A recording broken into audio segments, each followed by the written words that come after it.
그런데 이제 아들이 대기업 쌍무가 되고 돈줄이 생기니 시장통 며느리가 창피해서 내쫓고 싶으신가요? 토사구팽당한 며느리에 끓어오르는 뚝배기.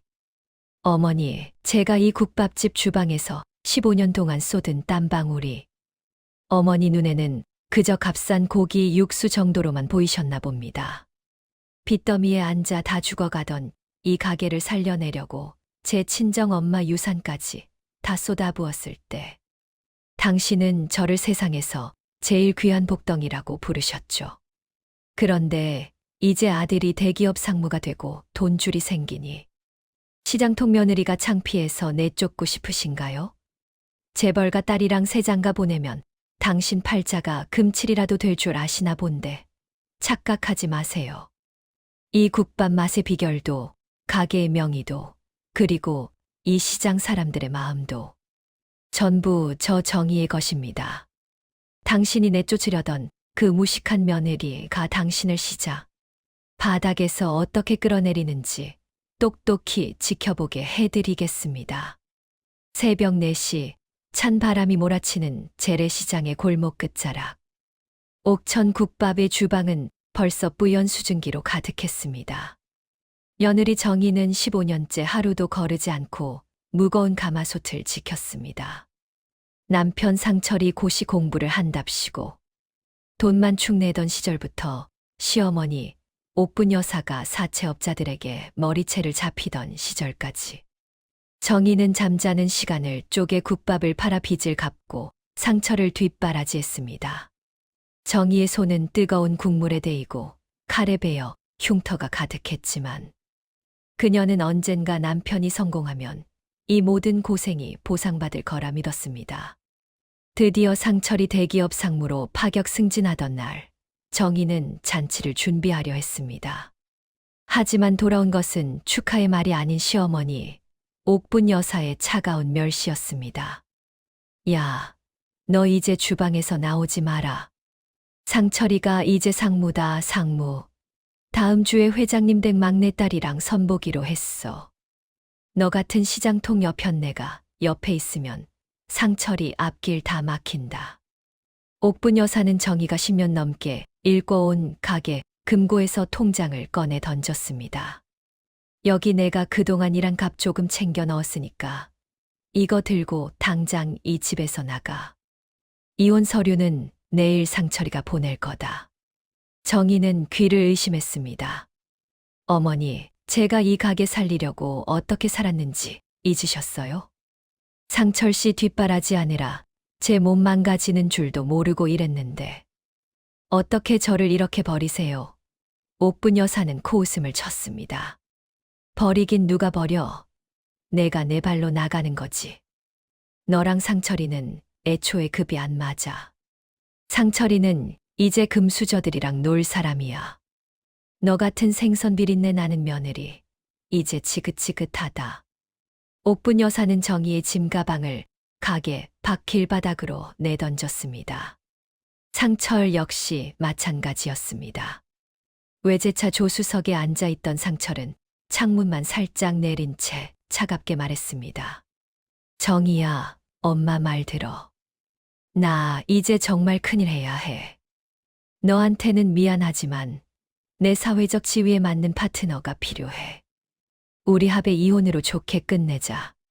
상철은 은혜를 원수도 갚는다는 듯 차를 몰고 시장을 빠져나갔습니다. 빗물 섞인 시장 바닥에 주저앉은 정희의 눈에서 뜨거운 눈물이 쏟아졌습니다. 하지만 그것은 슬픔의 눈물이 아니라 끓어오르는 분노의 시작이었습니다. 하지만 옥분 여사와 상철이 간과한 사실이 하나 있었습니다. 옥천 국밥이 전국적인 맛집으로 소문난 비결인 비법 양념장과 육수, 배합은 오직 정희의 머릿속에만 있었다는 것. 그리고 시장 상인회와 맺은 가게 임대차 계약의 실소유주가 정희라는 사실이었습니다. 은서는 식당 일을 하며 번 돈을 조금씩 모아 아버지가 사채에 넘기려던 이 건물 자체를 제3자의 명의로 사두었던 것이었습니다. 은혜를 모르는 짐승은 매가 약이고 배은망덕한 인간은 가난이 약입니다. 정희는 빗속에서 일어나 옷을 털었습니다. 그녀는 곧바로 상인회장인 만식 아저씨를 찾아갔습니다. 회장님, 저 이제 옥천 국밥 며느리 안 하려고요. 대신 이 시장의 진짜 주인이 누군지 보여줄 참입니다. 정희는 그동안 시어머니 몰래 준비해둔 소유권 서류와 시어머니의 탈세 증거들을 정리하기 시작했습니다. 화면을 2번 터치하시면 옥분 여사가 며느리 없이는 국밥 맛을 못 내서 손님들에게 욕을 먹고 망해가는 꼴불견 상황과 정희가 바로 맞은편에 거대한 원조 정희. 국밥을 차려 시어머니의 숨통을 조이는 통쾌한 반격이 시작됩니다. 다음 날부터 옥천 국밥은 지옥으로 변했습니다.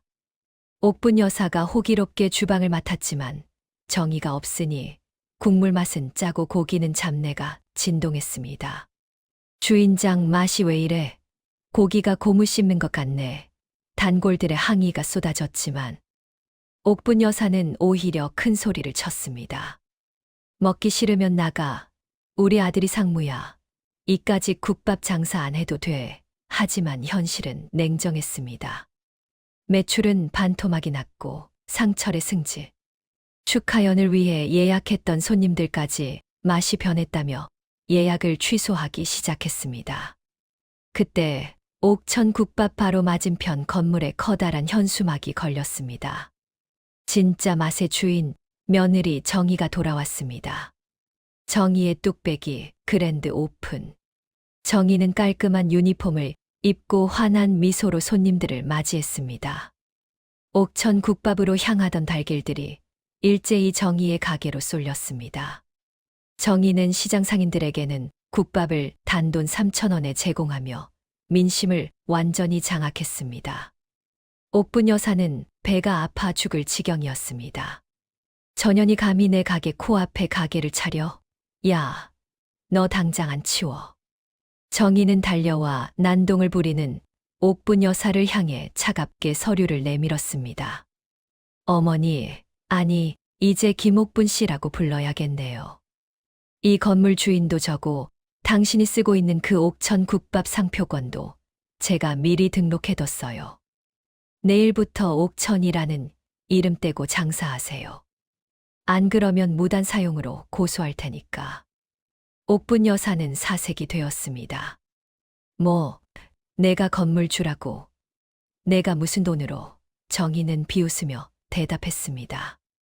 당신 아들 고시 공부시킬 때 제가 밖에서 노가다 뛰고 시장 쓰레기 치우며 번 돈 허투루 안 썼어요. 당신이 나 내쫓을 때 준 그 푼돈. 그거 위자료로 쳐줄 테니 당장 내 건물에서 나가세요. 상철 역시 위기에 봉착했습니다. 재벌가 딸과의 선자리에서 옥분 여사가 며느리를 내쫓고 난동을 부렸다는 소문이 퍼지면서 파혼 위기에 처한 것이었습니다. 재벌가에서는 근본 없는 집안과는 엮이지 않겠다며 상철을 거부했습니다. 게다가 정희가 제보한 상철의 학위 위조 및 고시생 시절 생활비 출처 조사가 회사 감사실에 접수되었습니다. 성공을 위해 조강지처를 벌인 남자의 끝은 낭떠러지 뿐입니다.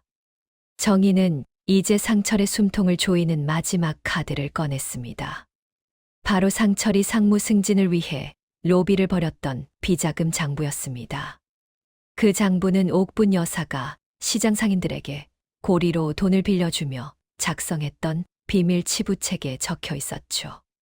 정희는 이 모든 것을 세상에 공개하기로 했습니다. 구독과 좋아요 하시면 상철이 회사에서 쫓겨나고 옥분 여사가 시장 바닥에서 소금 세례를 받으며 쫓겨나는 이 편과 정희가 시장의 여왕으로 등극하여 진짜 성공이 무엇인지 보여주는 감동의 전개가 펼쳐집니다. 정희는 가게 앞에 모인 상인들 앞에서 외쳤습니다. 여러분, 그동안 김옥분 씨가 여러분 피땀 어린 돈으로 이자놀이하고 우리 상철이 출세시킨다고 협박했던 거 다 압니다. 이제 제가 그 빚 다 탕감해 드릴게요. 대신 저 여자 밑에서 일하지 마시고 진짜 정의가 살아있는 우리 시장을 만듭시다. 상인들은 환호했습니다. 옥분 여사는 시장 사람들로부터 외면당하며 소금 세례를 받았고, 상철은 경찰차에 올라타며 정의를 향해 비겁하게 외쳤습니다. 정의야, 내가 잘못했어. 한 번만 살려줘. 정의는 끓어오르는 뚝배기 국물을 바라보며 혼잣말을 했습니다. 살려달라고. 내가 당신들 살리려고 15년을 바쳤는데. 이제는 당신들이 내가 느꼈던 그 차가운 빗물을 뼛속까지 느낄 차례야. 시어머니의 파산시장에서 소금 세례받는 날. 어머니, 시장 바닥이 차갑다고요? 제가 15년 동안 새벽 4시에 일어나 이 바닥에 물 뿌리며 청소할 때는 한 번이라도 제 무릎 걱정해 주신 적 있으셨나요? 아들 상무 만들었다고 어깨에 힘주고 다니시더니 이제 그 잘난 아들이 감옥 가게 생기니까 제 바짓가랑이를 붙잡으시는군요. 당신이 내쫓은 건 단순한 며느리가 아니라 이 가게의 영혼이자 당신의 마지막 구명줄이었습니다. 이제 당신이 그토록 무시하던 시장 사람들의 손가락질이 얼마나 무거운지 소금 세례보다 더 따가운 진실 앞에 무릎 꿇게 해드리겠습니다. 정의의 가게 정의의 뚝배기 아픈 연일 인산인해를 잃었습니다. 옥천 국밥 시절부터 정의의 손맛을 기억하던 단골들은 물론 소문을 듣고 찾아온 미식가들까지 줄을 섰습니다. 반면 길 건너 옥분 여사의 옥천 국밥은 파리만 날리고 있었습니다. 옥분 여사는 정의의 비법을 흉내내보려 조미료를 쏟아부었지만 손님들은 한 숟갈 뜨자마자 숟가락을 놓았습니다. 이게 무슨 국밥이야? 소금국이지. 주인 바뀌더니 완전히 망했네. 손님들의 호통에 옥분 여사는 오히려 쟁반을 내던지며 맞섰습니다. 안 먹으면 나갈 것이지. 웬 잔소리야. 우리 아들이 누군 줄 알아? 하지만 그 잘난 아들 상철은 지금 검찰청 조사실에서 떨고 있었습니다. 정의가 제보한 비자금 장부와 학위 위조 증거는 빼도 박도 못하는 확증이었습니다. 대기업에서는 이미 상철을 대기 발령 조치했고 재벌가와의 파혼은 기정사실이 되었습니다. 상철은 정의에게 수십 통의 메시지를 보냈습니다. 정의야, 한 번만 만나줘. 내가 다 설명할게. 엄마가 시켜서 어쩔 수 없었어. 우리 다시 시작하자. 정의는 그 메시지를 읽자마자 차단했습니다. 배신자의 눈물은 악어의 눈물보다 가치가 없다는 것을 그녀는 잘 알고 있었습니다. 그때 정의의 가게에 훤칠한 키의 젊은 남자가 들어왔습니다. 국내 최대 식품 유통사 해찬의 강진우 본부장이었습니다. 그는 정의의 국밥을 한 그릇 비우더니 진지하게 말했습니다. 이 사장님, 이 맛은 시장에만 머물기엔 너무 아깝습니다. 저희 해찬과 손잡고 밀키트 사업을 시작해 보시죠. 이 시장의 원조 손맛을 전국으로 알리는 겁니다. 정의는 잠시 고민했지만 진우의 진정성 있는 제안에 고개를 끄덕였습니다. 좋습니다. 대신 조건이 있어요. 수익금의 일부는 이 시장 상인들의 노후 기금으로 써주세요. 진우는 정의의 깊은 마음씨에 감동하며 계약서에 사인을 했습니다. 옥분 여사의 몰락은 순식간이었습니다. 정의가 건물주로서 내린 명도 소송 판결문이 도착한 날, 가게 앞에는 사채업자들이 들이닥쳤습니다. 옥분 여사가 아들의 로비 자금을 마련하기 위해 상인들의 돈을 끌어다 쓴 것이 화근이었습니다. 김옥분, 내 돈 내놔. 우리 딸 대학 등록금까지 다 가져가더니 아들은 감옥하고 너는 망했냐? 상인들은 옥분 여사의 머리채를 잡고 시장 한복판으로 끌어냈습니다. 한때 상무 어머니라며 대접받던 그녀는 이제 시장의 공공의 적이 되어 있었습니다. 상인들은 너나 할 것 없이 소금 자루를 들고 나왔습니다. 재수 없는 인간, 우리 시장 물 다 흐려놓고 어디서 얼굴을 들고 다녀. 쏟아지는 소금 세례와 오물 속에서 옥분 여사는 바닥을 기며 빌었습니다. 정희야, 정희야 살려줘. 내가 잘못했다. 내가 우리 집 며느리잖니. 하지만 정희는 가게 문 앞에 서서 차갑게 그 광경을 지켜볼 뿐이었습니다. 어머니, 제가 나갈 때 그러셨죠. 비린내 나는 며느리 지긋지긋하다고. 이제 그 소금으로 당신의 그 부패한 욕심이나 씻어내세요. 무너진 성벽 아래서 구걸하는 왕비의 모습보다 처참한 것은 없습니다. 옥분 여사는 자신이 내쫓은 며느리가 건물의 주인이며 온 시장의 신뢰를 한 몸에 받는 여왕이라는 사실을 이제야 온몸으로 느끼고 있습니다. 정희는 옥분 여사가 빼돌린 상인들의 돈을 대신 변제해주며 시장의 민심을 완벽하게 장악했습니다. 이제 상철의 구속 기소 소식만 들려오면 복수의 일막이 끝납니다.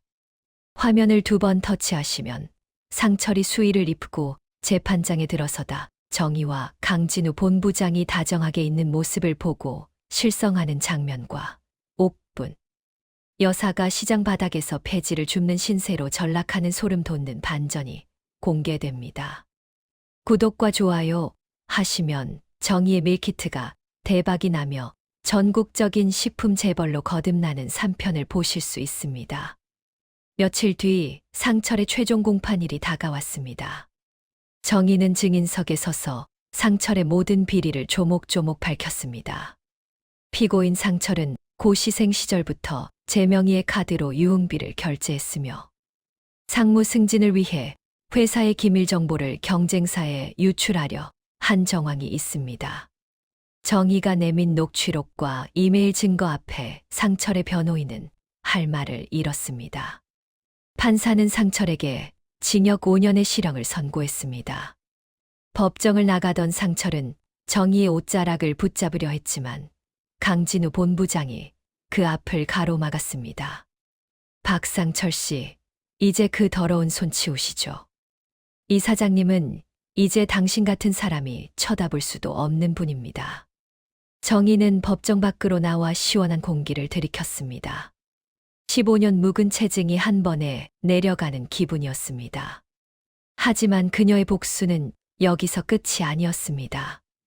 옥분 여사가 숨겨둔 차명 부동산이 있다는 첩보를 입수한 정희는 그것마저 회수하여 시장 상인들을 위한 공동 육아 시설을 만들 계획을 세웠습니다. 옥분 여사에게는 단 한 평의 땅도 단 한 푼의 돈도 남겨두지 않겠다는 정희의 의지는 단호했습니다.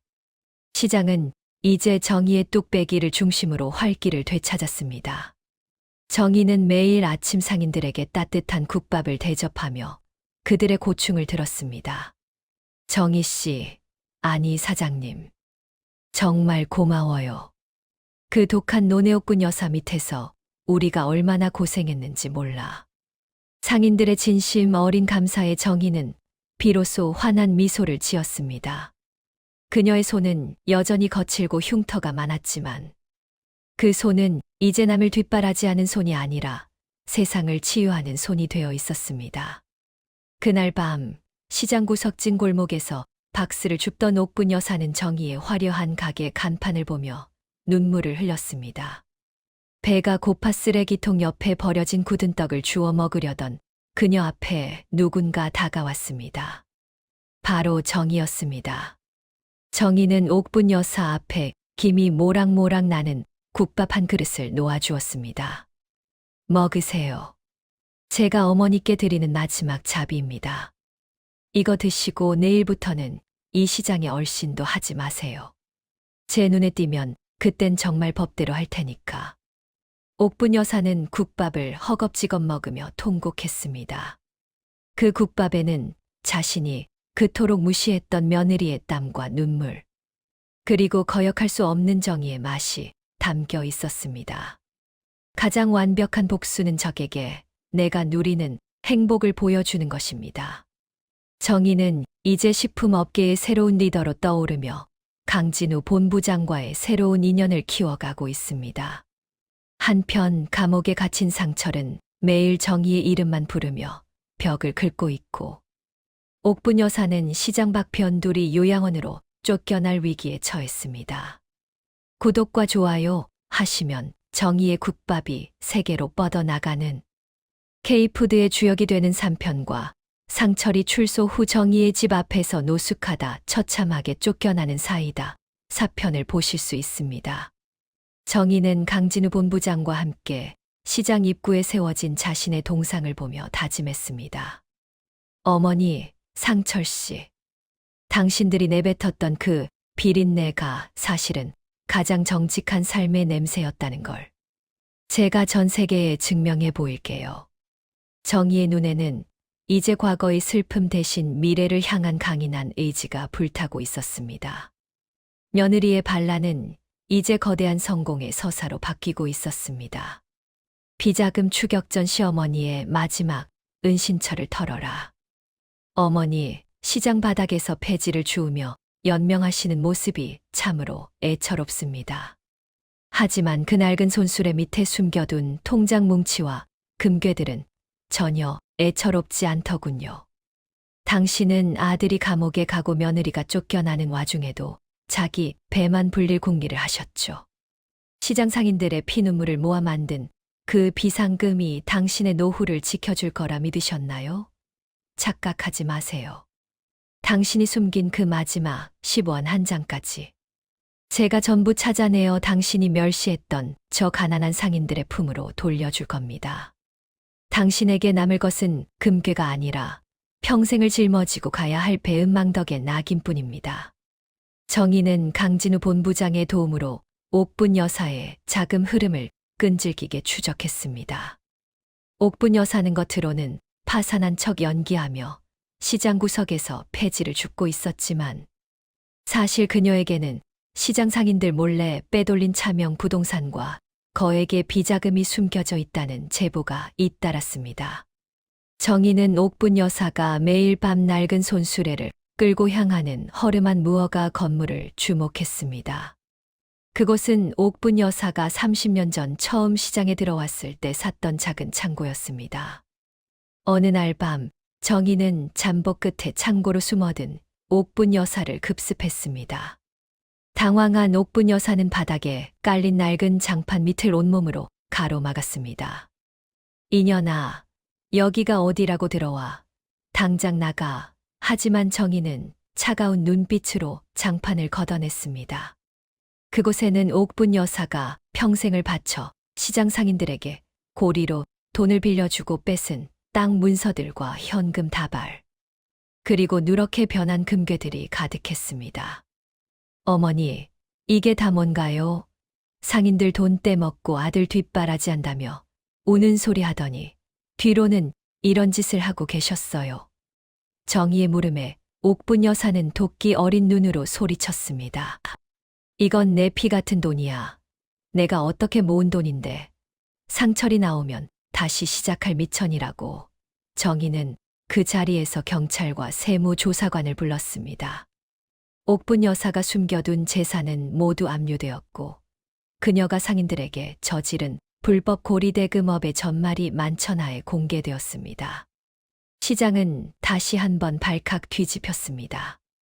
옥분 여사에게 돈을 떼었던 상인들은 경찰서로 달려가 엄벌을 촉구했습니다. 세상에, 우리한테는 돈 없다더니 저렇게 쌓아두고 있었어. 저건 인간도 아니야. 옥분 여사는 긴급 체포되었고 그녀의 비자금은 정의의 주도로 시장 피해 상인 보상 재단으로 전액 귀속되었습니다. 정의는 이 과정에서 단 한 푼의 돈도 개인적으로 취하지 않았습니다. 그녀가 원한 것은 오직 정의의 실현이었기 때문입니다. 한편 감옥에 수감된 상철은 어머니의 체포 소식을 듣고 완전히 무너졌습니다. 그는 마지막 희망이었던 비자금마저 사라지자 교도소 안에서 자해 소동을 벌이며 정의를 찾았습니다. 정의야, 제발. 나 좀 살려줘. 우리 엄마 좀 빼내줘. 내가 다 자백할게. 상철은 자신의 상무 승진을 위해 옥분 여사가 정치권에 매물을 준 내역까지 실토하기 시작했습니다. 이 사건은 단순한 고부 갈등을 넘어 거대 기업과 정치권의 유착 비리로 확대되며 전국을 뒤흔들었습니다. 욕망의 끝은 공허함뿐이며 배신의 대가는 뼈아픈 고립입니다. 정희는 이제 옥분 여사의 마지막 자존심이었던 옥천국밥 간판을 제 손으로 떼어냈습니다. 그 자리에는 상인들이 공동으로 운영하는 시장 나눔 식당이 들어섰습니다. 정희는 그곳의 기술 고문을 맡아 상인들에게 자신의 비법 육수 레시피를 아낌없이 전수했습니다. 이제 옥천국밥의 맛은 독점적인 권력이 아니라 시장 모두의 자산이 된 것이죠. 화면을 2번 터치하시면 옥분 여사가 유치장 안에서 정희가 보낸 재산 환수 통지서를 받고 실성하는 장면과 상철이 배신했던 전처의 성공 소식을 신문으로 접하며 피눈물을 흘리는 사이다 전개가 펼쳐집니다. 구독과 좋아요 하시면 정희가 해찬 그룹과 함께 세계 최대 규모의 K푸드 콤플렉스를 건설하며 진정한 거물로 거듭나는 사편을 보실 수 있습니다. 정희의 행보는 멈추지 않았습니다. 그녀는 강진우 본부장과 함께 해외 시장 진출을 본격화했습니다. 정희의 이름을 내건 정희 뚝배기 밀키트는 미국과 유럽 시장에서 폭발적인 반응을 얻었습니다. 이 맛은 한국의 정치인과 정직함이 담긴 맛이다라는 극찬을 받으며 정희는 이제 시장통 며느리가 아닌 세계적인 여성 기업가로 주목받기 시작했습니다. 타임지 선정 올해의 인물 후보에까지 오른 정희는 인터뷰에서 이렇게 말했습니다. 저를 성공시킨 것은 화려한 자본이 아니라 시장 바닥에서 배운 사람에 대한 예의였습니다. 복수가 완성되어 갈수록 정희의 곁에는 따뜻한 인연들이 늘어났습니다. 강진우 본부장은 정희의 든든한 사업 파트너를 넘어 그녀의 상처 입은 마음을 어루만지는 소중한 동반자가 되었습니다. 2 사람은 함께 시장 상인들의 자녀들을 위한 장학재단을 설립하고 낙후된 재래시장을 관광 명소로 탈바꿈시키는 프로젝트를 성공적으로 이끌었습니다. 상인들은 이제 정희를 우리 시장의 보배라고 부르며 존경을 표했습니다. 반면 옥분 여사는 중형을 선고받고 상철과 같은 교도소에 수감되는 비참한 운명을 맞이했습니다. 모자가 같은 담벼락 안에서 서로를 원망하며 하루하루를 보내게 된 것입니다. 이게 다 너 때문이다. 내가 며느리 단속만 잘했어도, 엄마가 돈 욕심만 안 부렸어도, 내가 이 꼴은 안 됐어. 면회실에서 서로를 향해 삿대질을 하며 싸우는 그들의 모습은 교도관들 사이에서도 조롱거리가 되었습니다. 진정한 승자는 칼을 휘두르는 자가 아니라 칼자루를 쥐고 정의를 바로잡는 자입니다. 정의는 이제 옥분 여사와 상철의 흔적을 자신의 인생에서 완전히 지워버렸습니다. 그녀는 진우와 함께 새로운 출발을 약속하며 시장 사람들 모두를 초대한 상생 대잔치를 열었습니다. 그곳에서 정희는 15년 전 가난했던 시절의 자신과 같은 처지에 놓인 젊은 여성들을 돕기 위한 희망 멘토링 사업을 발표했습니다. 구독과 좋아요 하시면 출소한 상철이 정희의 화려한 결혼식장 주변을 맴돌다 경호원들에게 끌려나가는 통쾌한 피날레와 옥분 여사가 치매에 걸려 자신이 그토록 무시했던 시장 바닥에서 정희야 국밥 한 그릇만 다오라며 헛것을 보는 처참한 마지막 5편을 보실 수 있습니다. 정희는 시장 입구에 서서 노을을 바라보았습니다. 15년 전 눈물 젖은 국밥을 나르며 꿈꿨던 미래는 이런 모습이 아니었을지도 모릅니다. 하지만 그녀는 지금 그 어느 때보다 행복했습니다. 누군가의 아내나 며느리가 아닌 오직 정희라는 이름으로 당당히 세상에 우뚝 섰기 때문입니다. 상철 씨, 어머니. 당신들이 가르쳐준 건 배신의 아픔이었지만 제가 스스로 배운 건 일어서는 용기였습니다. 덕분에 저는 더 넓은 바다로 나갑니다. 당신들은 그 좁고 차가운 감방에서 평생 제가 일군 이 찬란한 빛을 부러워하며 사세요. 정의의 뒷모습은 노을빛을 받아 황금처럼 빛나고 있었습니다. 태양 아래 선 며느리, 배신자들의 무덤 위에 핀 꽃.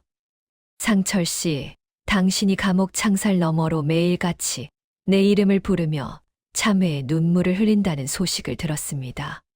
하지만 그 눈물은 나에 대한 미안함이 아니라 당신이 잃어버린 그 화려한 권력에 대한 미련이겠죠.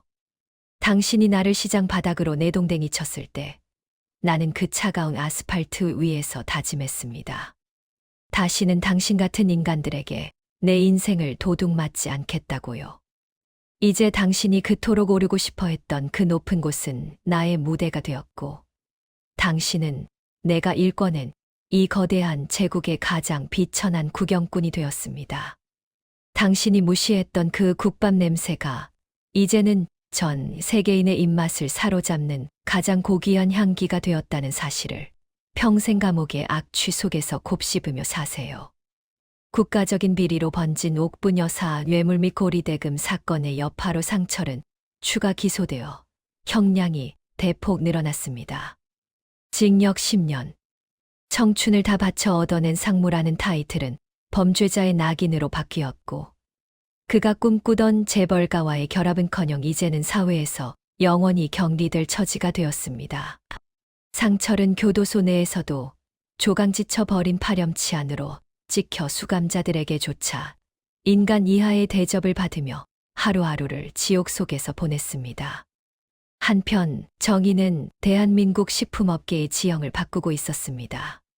그녀는 해찬그룹과 공동 투자하여 전국에 낙후된 재래시장을 살리는 상생 푸드타운 프로젝트를 출범시켰습니다. 1호점은 당연히 그녀가 15년 동안 땀 흘렸던 그 시장이었습니다.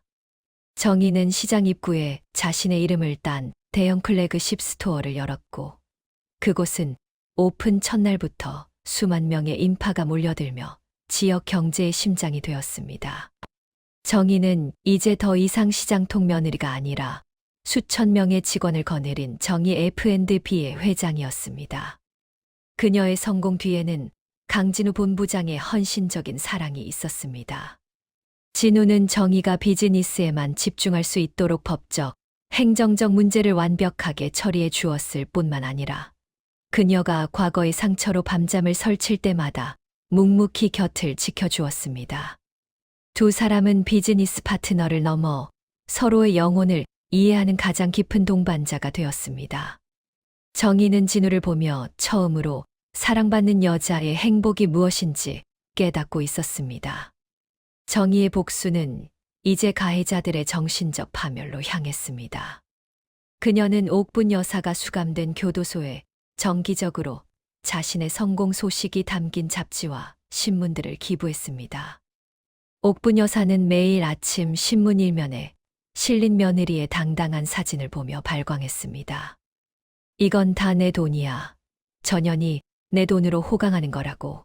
옥분 여사는 감옥 안에서도 탐욕을 버리지 못하고 소리를 지르다 교도관들에 의해 독방에 갇히기 일쑤였습니다.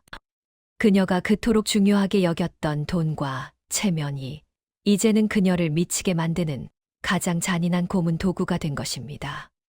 정의는 또한 상철에게 매달 한 번씩 채권 추심 보고서를 보냈습니다. 상철이 고시생 시절부터 정의의 명의로 썼던 생활비와 대출금, 그리고 이혼 위자료, 청구 소송에서 승소한 배상금 내역이었습니다. 박상철 씨, 당신이 감옥에서 나오는 날, 당신을 기다리는 건 자유가 아니라 평생 갚아도 모자랄 빚더미일 거예요. 당신의 자유는 내가 산 것이나 다름없으니까. 정의의 서늘한 메시지를 읽은 상철은 면회실 유리창에 머리를 박으며 오열했습니다. 악인의 끝은 추락이지만 의인의 끝은 비상입니다. 정의는 이제 복수의 칼날을 거두고 그 손에 따뜻한 국밥 국자가 아닌 세상을 바꾸는 펜을 들었습니다. 그녀는 자신의 성공 비결을 담은 자서전 비린내 나는 성공은 없다를 발간하여 베스트셀러 작가가 되었고, 수익금 전액을 미혼모와 가출 청소년들의 자립 지원금으로 기탁했습니다. 정의는 이제 누군가의 며느리가 아닌 이 시대 모든 여성이 닮고 싶어 하는 아이콘이 되었습니다. 화면을 2번 터치하시면 정의가 강진우 본부장과 함께 시장 상인들의 축복 속에 올리는 성대한 결혼식 장면과 옥분 여사가 치매 증세로 감옥 바닥에 정이야, 미안하다라고 손톱이 빠지도록 적는 처참한 모습이 공개됩니다. 구독과 좋아요 하시면 정의의 제국이 세계로 뻗어나가는 최종회 피날레를 감상하실 수 있습니다. 정의는 이제 자신의 인생에서 옥분과 상철이라는 단어를 완전히 삭제하기로 했습니다.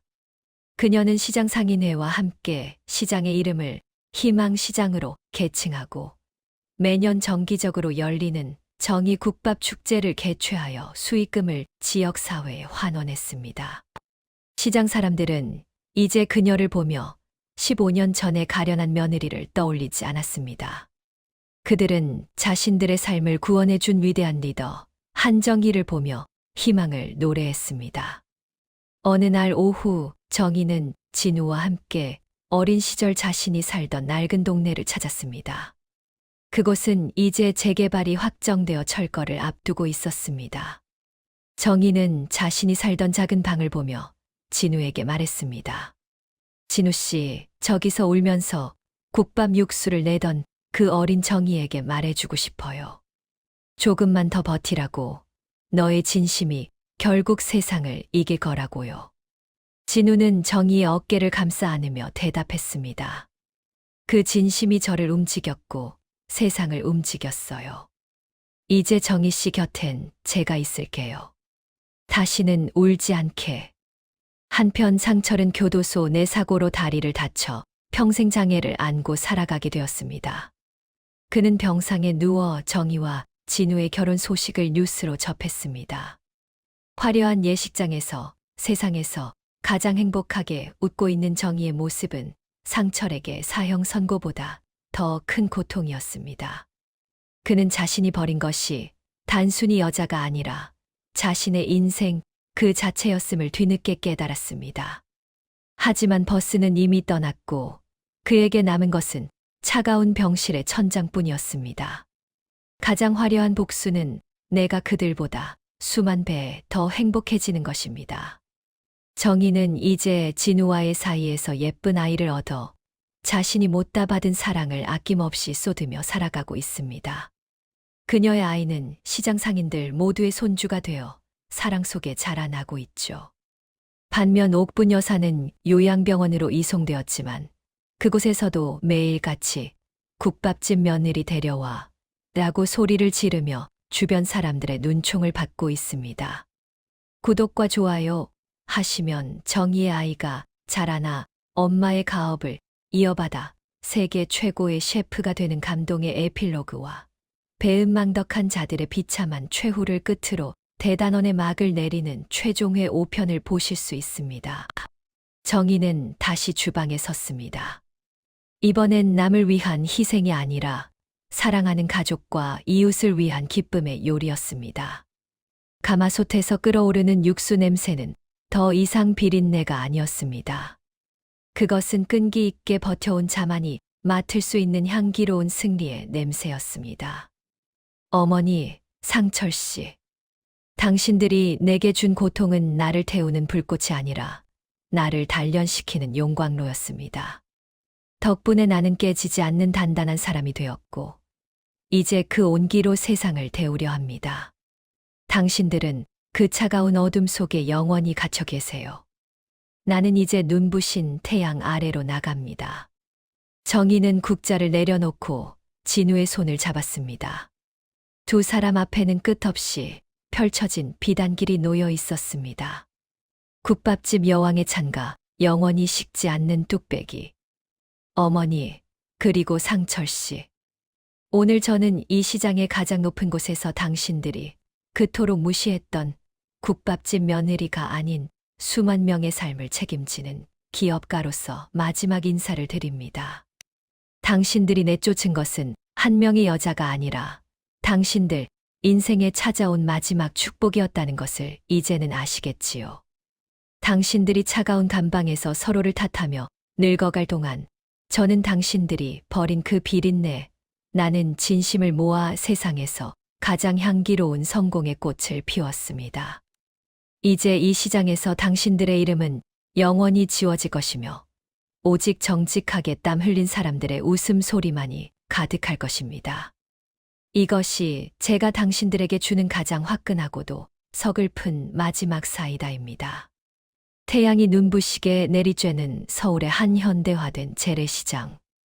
그 입구에는 정의의 뚝배기라는 거대한 간판과 함께 단아한 정장을 입은 정의의 대형 사진이 걸려 있었습니다. 오늘은 정의가 이끄는 정의 F&B가 전 세계 100호점 오픈을 기념하며 시장 상인들과 함께하는 상생복지관 개관식을 여는 날입니다. 정의는 이제 시장통의 억척스러운 며느리가 아닌 대한민국이 주목하는 혁신 기업가로서 연단에 섰습니다.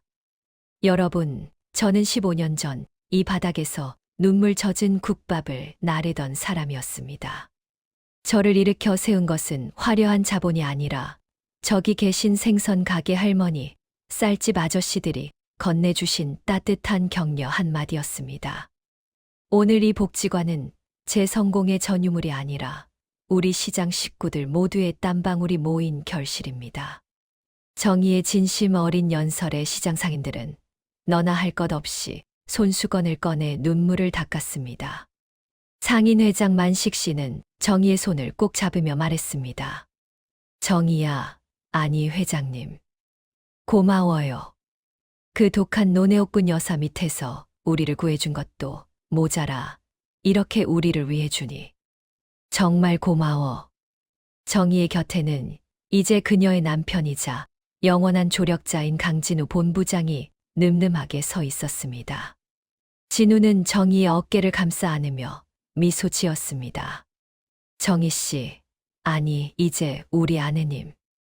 오늘 정말 최고였어요.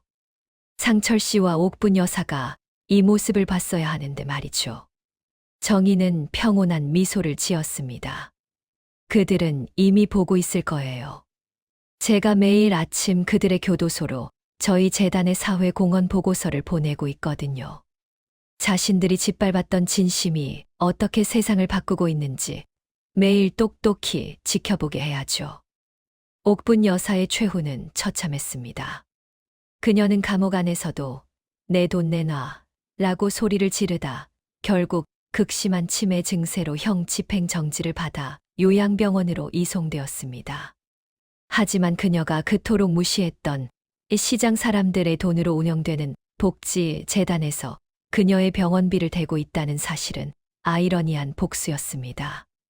옥분 여사는 거울에 비친 자신의 모습을 보며 정의야, 국밥 한 그릇만 다오. 배가 고프구나. 라며 헛것을 보고 헛손질을 했습니다. 그녀가 그토록 탐냈던 금괴와 땅 문서들은 이제 한 장의 종이 조각보다 못한 존재가 되었습니다. 상철 또한 10년의 형기를 채우며 교도소 내에서 가장 험한 노역을 전담했습니다. 고시생 시절 한 번도 잡아본 적 없는 삽과 망치를 들며 그는 정의가 시장에서 겪었을 고통을 비로소 육체적으로 깨달았습니다. 하지만 그가 출소했을 때 그를 기다리는 것은 환영 인파가 아니라 정의 측 변호인단이 준비한 부당이득 반환 및 위자료, 강제 집행 통지서였습니다. 상철은 단 한 푼의 돈도 없이 길거리에 나앉게 되었고 한때 상무였던 그는 이제 시장 구석에서 정의가 세운 복지관의 식당 배식줄에 서서 하루를 연명하는 신세가 되었습니다. 인생의 진정한 맛은 뚝배기처럼 은근하고 깊게 우러나오는 법입니다. 정의는 이제 복수를 넘어선 치유의 단계로 나아갔습니다. 그녀는 옥분 여사와 상처를 용서하지는 않았지만 그들이 더 이상 자신의 삶에 티끌만한 영향도 주지 못하도록 완벽한 행복을 구축했습니다. 정의는 자신의 아이에게 정직하게 번 돈의 가치를 가르치며 시장 상인들과 함께 매년 김장 나누기 행사를 열고 있습니다.